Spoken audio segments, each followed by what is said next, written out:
Welcome. In front of me is a Honor 400, and today I will show you how you can wipe cache partition on this device.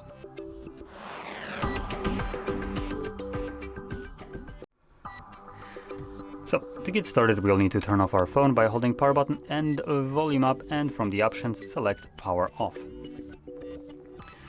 Once the device is off, hold power button and volume up again. Now this time we're gonna hold it for a little bit longer and let go of the power button when you see the Honor logo on the screen.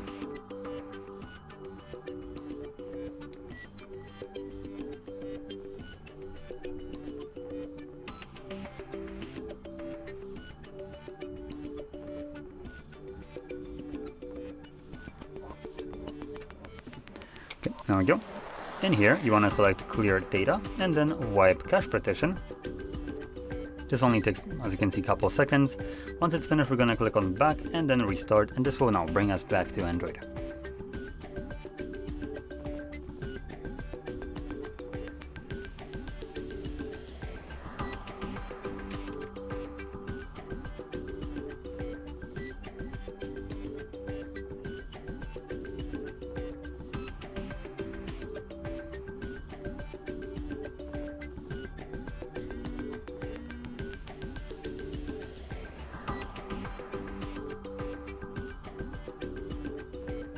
And there we go. So, if you found this very helpful, don't forget to hit like, subscribe, and thanks for watching.